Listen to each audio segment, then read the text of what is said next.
বাংলাদেশের শিক্ষা খাতে কর্মরত সরকারি শিক্ষকদের জন্য আজকের এই মুহূর্তে এসেছে অত্যন্ত গুরুত্বপূর্ণ এবং দীর্ঘ প্রতীক্ষিত একটি খবর। নবম জাতীয় পে স্কেলে সরকারি শিক্ষকদের জন্য যে বিশেষ সুবিধা ও ভাতা কাঠামো প্রস্তাব করা হয়েছে তার বিস্তারিত তথ্য এইমাত্র আমাদের হাতে এসেছে। পে কমিশনের একটি অত্যন্ত বিশ্বস্ত সূত্র এবং শিক্ষা মন্ত্রণালয় ও প্রাথমিক ও গণশিক্ষা মন্ত্রণালয়ের ঘনিষ্ঠ মহল থেকে যে তথ্য সংগ্রহ করা হয়েছে তা সত্যিকার অর্থেই যুগান্তকারী। প্রাথমিক বিদ্যালয়ের একজন সহকারী শিক্ষক থেকে শুরু করে সরকারি বিশ্ববিদ্যালয়ের একজন অধ্যাপক পর্যন্ত সকলের জন্যই নতুন পে স্কেলে এমন কিছু বিশেষ ব্যবস্থার প্রস্তাব রয়েছে যা এর আগের কোনো পে স্কেলে ছিল না। বাংলাদেশের সরকারি শিক্ষা প্রতিষ্ঠানে কর্মরত প্রায় ৩.৫ লক্ষেরও বেশি শিক্ষক এবং তাদের পরিবার আজকের এই তথ্যের জন্য দীর্ঘদিন ধরে অপেক্ষা করছিলেন। তাই মনোযোগ দিয়ে পুরো প্রতিবেদনটি দেখুন, কারণ এই তথ্যগুলো আপনার জীবনের সঙ্গে সরাসরি সম্পর্কিত।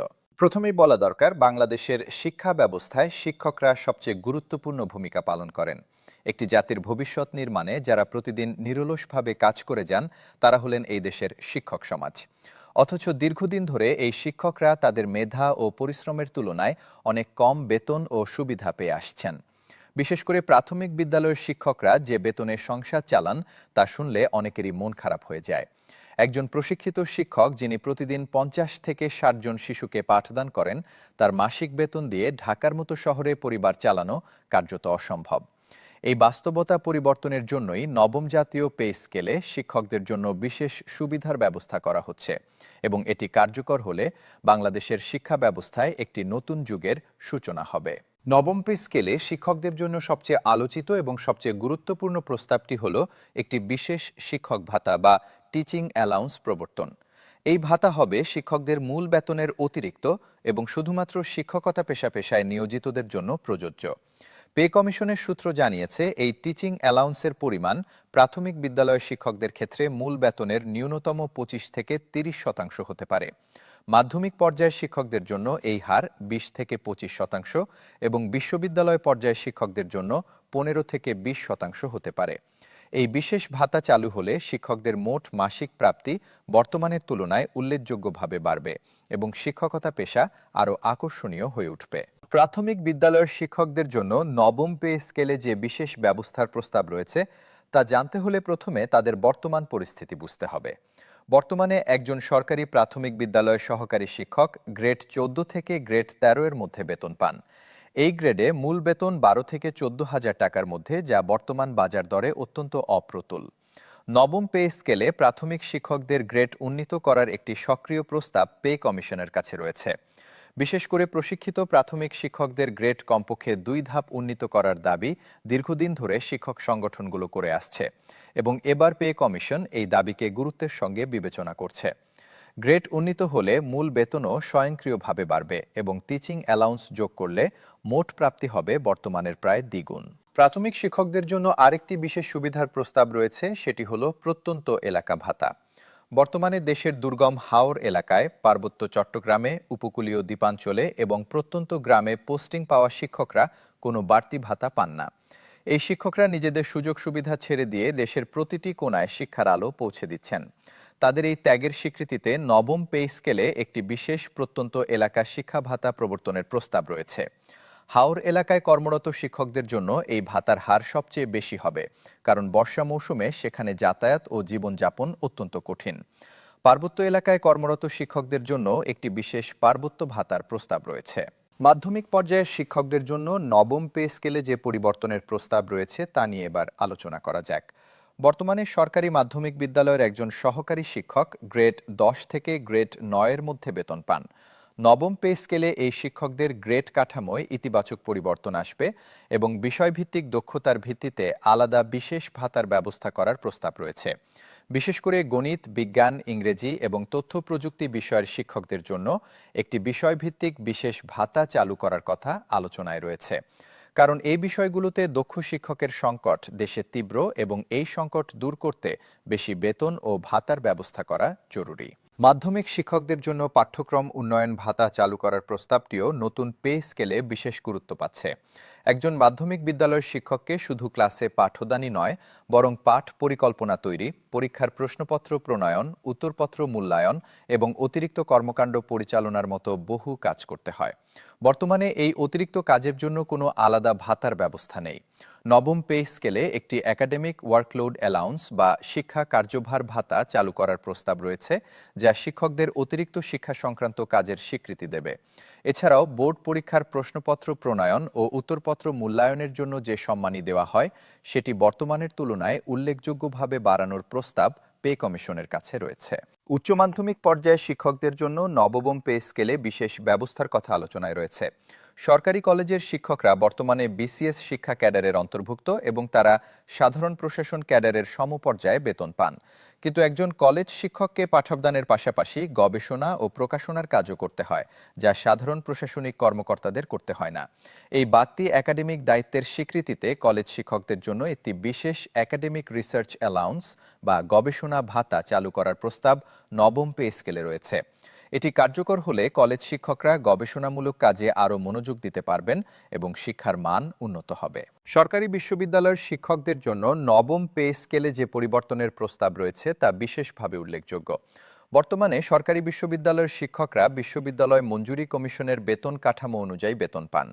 একজন সহকারী অধ্যাপক থেকে শুরু করে অধ্যাপক পর্যন্ত সকলেই বেসরকারি বিশ্ববিদ্যালয় বা আন্তর্জাতিক মানদণ্ডের তুলনায় অনেক কম বেতন পান। এই কারণে অনেক মেধাবী শিক্ষক দেশ ছেড়ে বিদেশে চলে যাচ্ছেন বা বেসরকারি বিশ্ববিদ্যালয়ে যোগ দিচ্ছেন। নবম পে স্কেলে সরকারি বিশ্ববিদ্যালয়ের শিক্ষকদের বেতন কাঠামো ব্যাপকভাবে সংশোধন করার প্রস্তাব রয়েছে। বিশেষ করে একজন অধ্যাপকের মোট মাসিক প্রাপ্তি যাতে বেসরকারি বিশ্ববিদ্যালয়ের সমপর্যায়ের শিক্ষকের কাছাকাছি হয়, সে লক্ষ্যে একটি বিশেষ বিশ্ববিদ্যালয়ের শিক্ষক ভাতা চালু করার পরিকল্পনা রয়েছে। বিশ্ববিদ্যালয় পর্যায়ের গবেষণা ভাতার বিষয়টি নবম পে স্কেলে সম্পূর্ণ নতুনভাবে অন্তর্ভুক্ত হতে যাচ্ছে। বর্তমানে একজন সরকারি বিশ্ববিদ্যালয়ের শিক্ষক যখন কোনো গবেষণা পরিচালনা করেন, তখন গবেষণার ব্যয়ের একটি বড় অংশ তাকে নিজের পকেট থেকে বহন করতে হয় বা বিদেশি গ্রান্টের উপর নির্ভর করতে হয়। এই পরিস্থিতি দেশীয় গবেষণার অগ্রগতিকে মারাত্মকভাবে বাধাগ্রস্ত করছে। নবম পে স্কেলে প্রতিটি বিশ্ববিদ্যালয়ের শিক্ষকের জন্য একটি বার্ষিক গবেষণা অনুদান বা রিসার্চ গ্রান্টের ব্যবস্থা করার প্রস্তাব রয়েছে।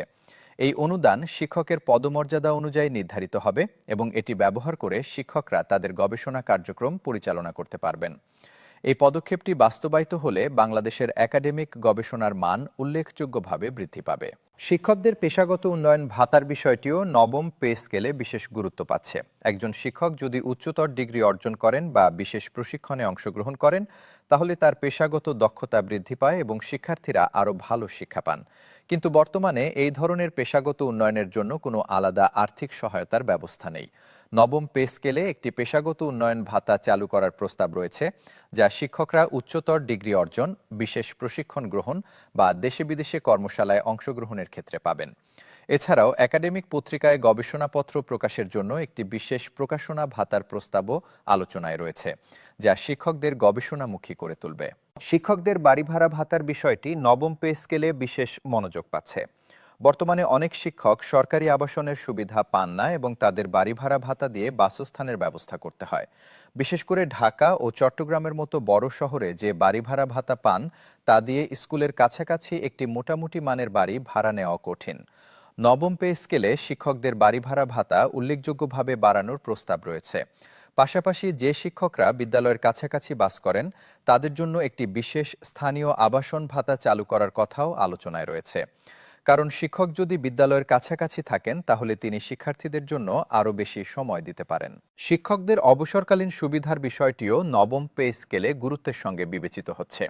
বর্তমানে অনেক প্রাথমিক বিদ্যালয় শিক্ষক অবসরের পর যে পেনশন পান, তা দিয়ে জীবন ধারণ করা কঠিন। দীর্ঘ কর্মজীবন শেষে একজন শিক্ষক যে অবসর জীবন পাওয়ার যোগ্য, তার জন্য পেনশনের পরিমাণ যথেষ্ট নয়। নবম পে স্কেলে শিক্ষকদের পেনশন কাঠামো পুনর্নির্ধারণ করার প্রস্তাব রয়েছে। বিশেষ করে ৩০ বছরের বেশি চাকরি করা শিক্ষকদের জন্য একটি বিশেষ দীর্ঘ সেবা পুরস্কার বা লং সার্ভিস অ্যাওয়ার্ড চালু করার কথা আলোচনায় রয়েছে। এছাড়াও অবসরকালীন গ্র্যাচুইটির পরিমাণ উল্লেখযোগ্যভাবে বাড়ানোর প্রস্তাব পে কমিশনের কাছে রয়েছে। শিক্ষকদের ডিজিটাল শিক্ষা ভাতার বিষয়টি নবম পে স্কেলে একটি সম্পূর্ণ নতুন প্রস্তাব হিসেবে আলোচনায় এসেছে। বর্তমানে ডিজিটাল শিক্ষা উপকরণ ব্যবহার করে পাঠদান করা শিক্ষকদের নিজের টাকায় ইন্টারনেট সংযোগ, ল্যাপটপ বা ট্যাবলেট কিনতে হয়। এটি অনেক শিক্ষকের পক্ষে সম্ভব হয় না। নবম পে স্কেলে প্রতিটি শিক্ষকের জন্য একটি ডিজিটাল শিক্ষা ভাতা চালু করার প্রস্তাব রয়েছে, যা দিয়ে তারা প্রয়োজনীয় ডিজিটাল সরঞ্জাম কিনতে এবং ইন্টারনেট সংযোগ বজায় রাখতে পারবেন। এই ভাতাটি বিশেষভাবে গুরুত্বপূর্ণ কারণ বাংলাদেশ ডিজিটাল শিক্ষার দিকে এগিয়ে যাচ্ছে এবং শিক্ষকরা যদি ডিজিটাল সরঞ্জাম ব্যবহারে সক্ষম না হন তাহলে এই অগ্রযাত্রা বাধাগ্রস্ত হবে। সব মিলিয়ে বলা যায়, নবম জাতীয় পে স্কেলে শিক্ষকদের জন্য যে বিশেষ সুবিধার প্রস্তাব রয়েছে তা বাংলাদেশের শিক্ষা খাতে একটি বৈপ্লবিক পরিবর্তন আনতে পারে। বিশেষ টিচিং অ্যালাউন্স থেকে শুরু করে গবেষণা ভাতা, প্রত্যন্ত এলাকা ভাতা, ডিজিটাল শিক্ষা ভাতা এবং পেশাগত উন্নয়ন ভাতা, প্রতিটি প্রস্তাবই শিক্ষকদের বাস্তব চাহিদাকে সরাসরি সম্বোধন করছে। এই পরিবর্তনগুলো বাস্তবায়িত হলে মেধাবী তরুণরা শিক্ষকতা পেশায় আসতে আগ্রহী হবেন, বর্তমান শিক্ষকরা আরও মনোযোগ ও উৎসাহের সঙ্গে পাঠদান করবেন এবং সামগ্রিকভাবে বাংলাদেশের শিক্ষার মান উন্নত হবে। যে শিক্ষক প্রতিদিন আপনার সন্তানকে ভবিষ্যতের জন্য গড়ে তুলছেন, তার জীবনমান উন্নত করার এই উদ্যোগ কেবল শিক্ষকদের জন্য নয়, এটি পুরো জাতির ভবিষ্যতের জন্য একটি বিনিয়োগ। সেই বিনিয়োগের দিনটি এখন আর বেশি দূরে নয়।